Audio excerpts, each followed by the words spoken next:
The Avengers radio series, a cultural phenomenon in South Africa back in the 1970s. South Africa was a country with no national television service. It wasn't until 1976 that the country would get its first taste of television broadcasts. But before that, radio was the primary medium of entertainment and information for the masses. This was the context when The Avengers, a British spy FI series, made its debut on South African radio and became a cultural phenomenon. The Avengers was a British television series that originally aired from 1961 to 1969. The show revolved around the adventures of John Steed, a suave and sophisticated secret agent, and his various female associates. The series was a unique blend of traditional spy thriller elements with science fiction and fantasy, which set it apart from other shows of its time. While the series was hugely popular in the UK and had also made a significant impact in the American markets, being one of the rare British series given a network transmission slot, it was virtually unknown in South Africa. This was primarily due to the lack of a national television service in the country until 1976. However, as a film series, The Avengers was able to gain some exposure in South Africa through film rentals. But it was the launch of the radio series that truly brought The Avengers to the masses in South Africa. Come and listen at www.myclassicradio.net. Now, Bob Elliott and Ray Goulding present the CBS Radio Network.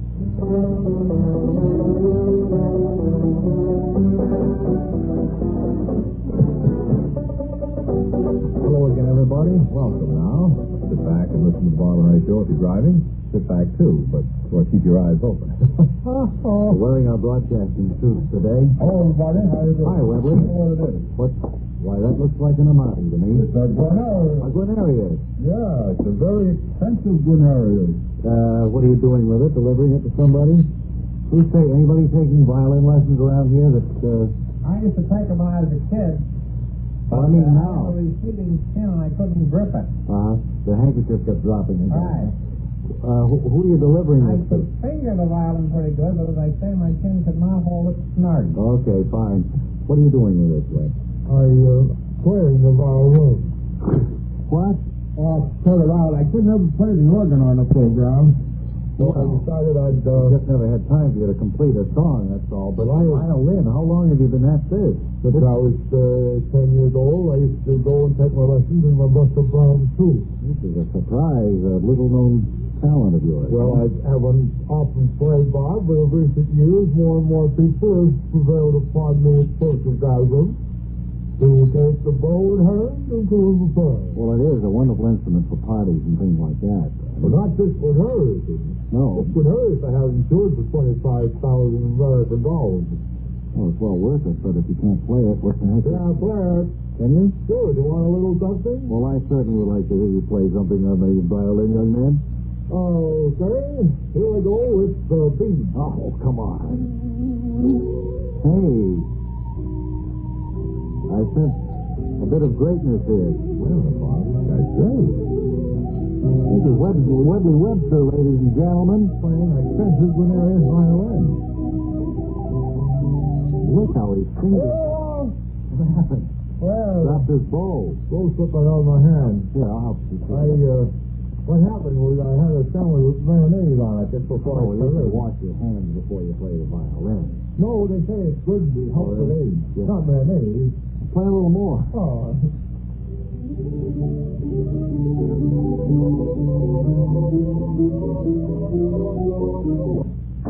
Same note. That's Boy, you think I had trouble with a receding chin, and I never had slippery fingers. Well, That even drew off with me. I would think somebody who plays as well as that would be able to hang on to the ball, but you do have a good reason for Well, it. Bob, I think, too, when I'm nervous, the palms of my hand tend to perform. And when they're performing, then I can't hold on to things. Oftentimes, when I shake hands with the bar, he had to use a towel. I'm that's so not nervous. very good taste. I was wondering if you drop over the Bob and Ray Talent Bureau. They have food served to you, or is this an honest program where people come on and... Well, it's honest, but I mean, we get into a little... taste if I'm nervous. No, not because you're nervous. I can well understand. Granite like you. I can well understand up in front of as many people as this. You would be nervous. You'll play it again?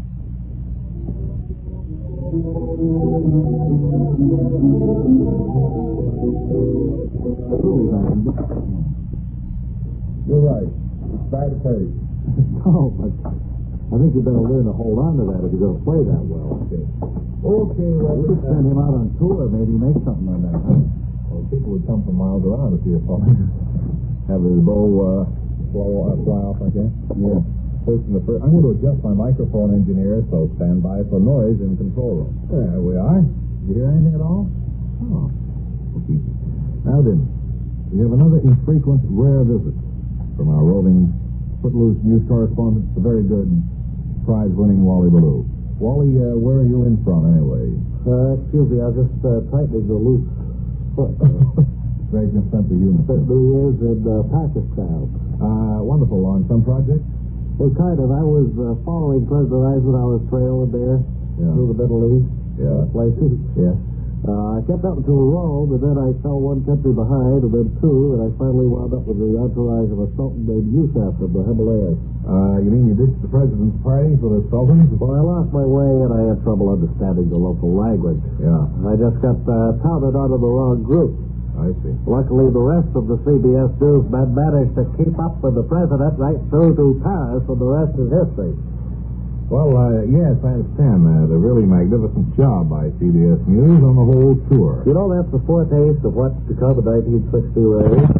Believe me, the news to hear in sweet, sizzling 60 will be CBS News. Well, didn't you do any harm getting lost that way? I've been fired. Oh, you... The sultan didn't help. He was a publicity hound. His whole realm is no bigger than a tent, and he moves that off. That's a yurt, you know. What is? This thing is? No. The doctor didn't tell me. Those tents that those... Oh, that they live in, yeah. Yeah, they're yours. Sure are. Well, as always, it's been enlightening talking to you. Correspondent... The sultan's yurt. He sure is, the neighbor's pride. So long. Bye.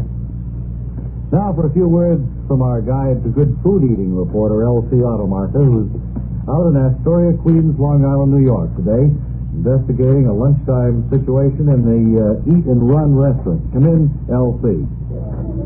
Hi. Several days ago, Mr. Otis Mitchell, owner of this busy restaurant, called me on the phone.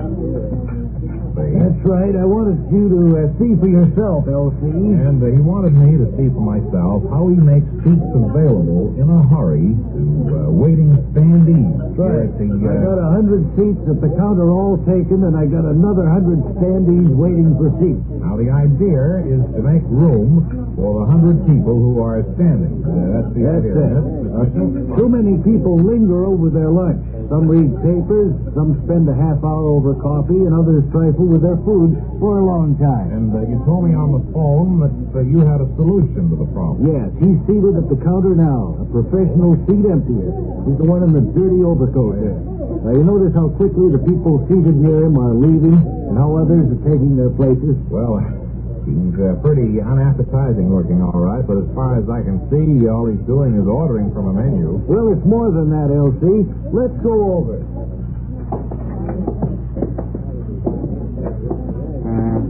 I think I'll have meatloaf. Make it medium well. You want gravy on that, sir? Is it the same gravy as yesterday? Thanks, sir. Oh. Well, then, you better make the meatloaf very well done. I don't want that gravy of yours to seep all the way through the meat. Matter of fact, put the gravy in a gravy boat, and I'll make up my mind what to do with it when it gets here. Okay, sir. Now, you can see some of the people around Sinister there are beginning to stir, see?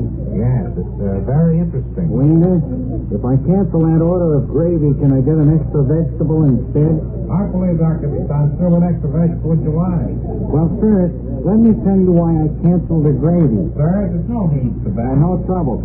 I think the gravy you serve here runs too free. You know what I mean?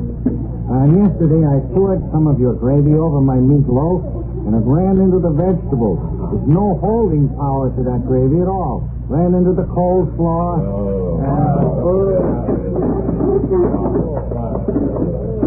there go a couple of people, Mr. Mitchell. Yes. But with 100 standees waiting there, 2 seats don't mean too much. Now, if you'd emptied 50 seats... So what's this? Senator? Now. Wainer, I believe that if you mix something in with that gravy to slow it up, we'll all be better off. Try mixing some granulated sugar. Anything to keep the gravy off the wrong foot on the plate.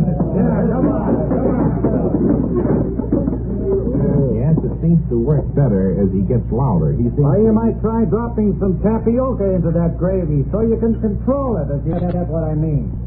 Mr. Mitchell, you couldn't want a better demonstration than that. Everybody's gone. Now, this is L.C. Automarker, your guide to good food-eating reporter, returning you to the studio in New York. We have it here. And now, chocolate cookies with white stuff in between them brings you another episode of Lawrence Fechtenberger, Interstellar Officer Candidate.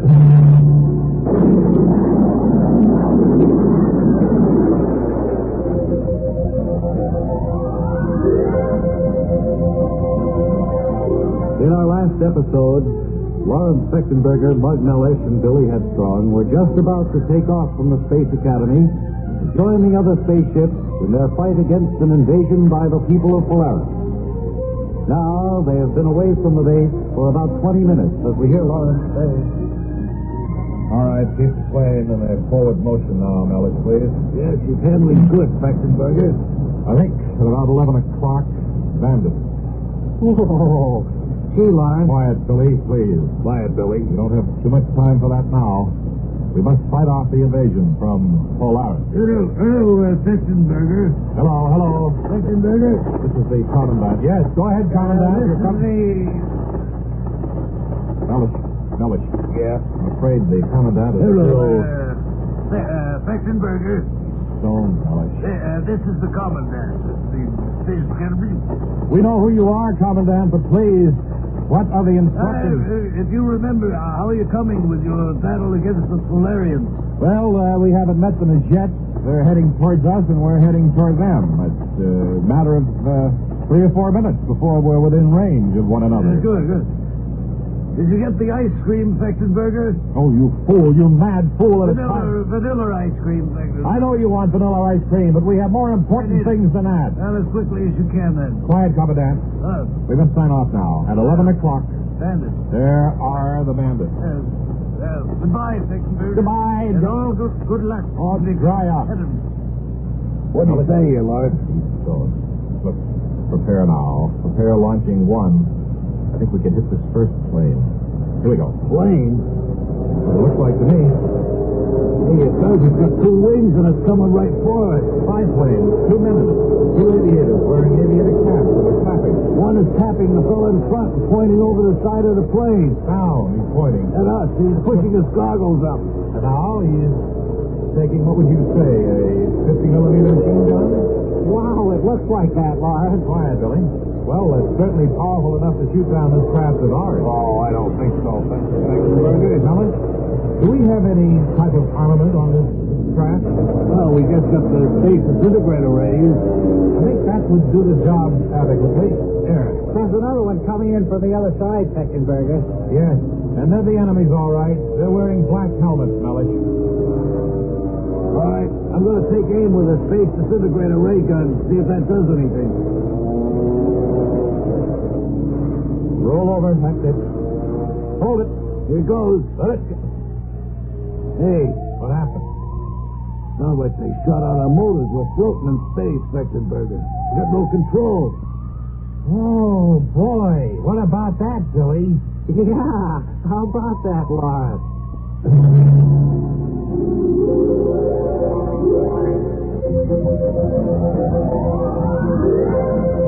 A note of fright creeps into Lawrence Fechtenberger's voice as he discovers, along with Mug Mellish, that the rocket motors have been shot out by the people of Polaris. Be sure and join us next time when we'll see what happens and we'll hear Lawrence say, They didn't have vanilla Commandant, so I brought you pistachios. in the next exciting episode of Lawrence Fechtenberger's Interstellar Officer Candidate.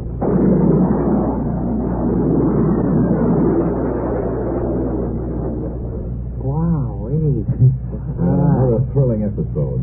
We were going to have an interview with TV Private Eye Crash Comstock today, but we'll have to hold him over until our next show. Right. Can you stay at the Bob and Ray Hotel? Sure, it's on tape anyway, isn't it? Yeah, and we'll look for you tomorrow. Right. We'll have a word from a stranger in the front row in just 10 seconds.